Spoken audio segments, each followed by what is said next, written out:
Good morning mga ka-reds natin. So magpalit ako ng exit sign dahil na nasira. Hindi na po siya umilaw, so magpalit tayo ng panibago. Ng ilaw. So ito yung ipapalit natin. Ito siya mga ka-reds.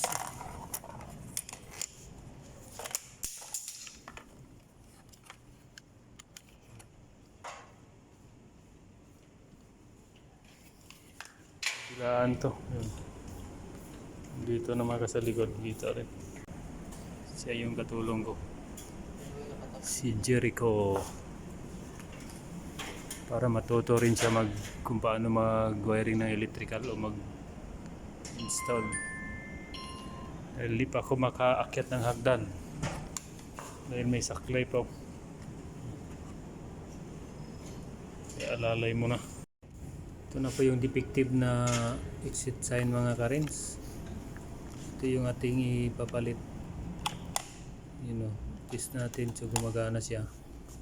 So mayroon pa siyang charge na konti. Ito naman yung sira, siguro yung anong problema nito, yung kanyang battery charger. So siya muna yung katulong ko mga karins maglagay ng panibagong exit sign. Dahil hindi pa ako mag-aakyat sa hagdan dahil may nalalay pa tayong saklay. Papagaling Sama mo na yung ano? Asan na ngayon? Ito? Paaba. Ito? So, siya muna yung... Igano muna ito siya. I-assist ko lang muna siya kung paano gagawin pagkabit ng exit sign. Pag-splice doon sa power source.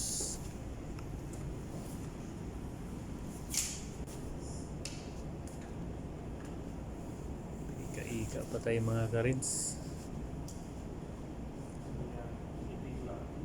Tanggalin mo lang yung yung luma. Yan, konting pa para straight naman tingnan. Siya yung alalay ko, si Jericho. Para matuto rin siya bago kung paano ng electrical mag-splice. So in-screw na po niya yung kanyang bracket. Ayan.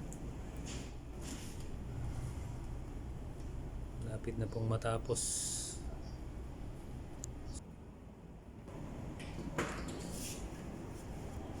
I-install na po yung exit sign.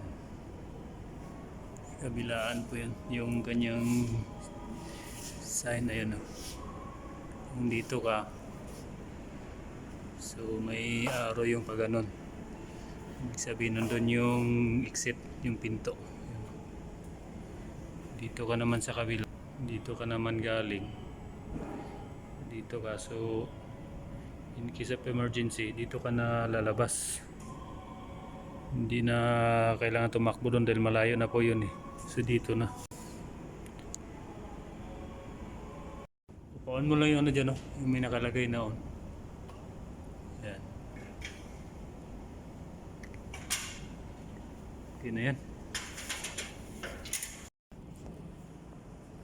Okay na po mga idol rins, mga ka-rins natin. Na-install na po yung exit sign. Mahalaga po ito sa mga commercial building. Dahil importante po yan pag nag-burn out o nagkaroon ng problema o may sunog. Alam na kung saan tatakbo yung mga tao palabas. Salamat po sa inyong lahat, sa inyong walang sawang suporta.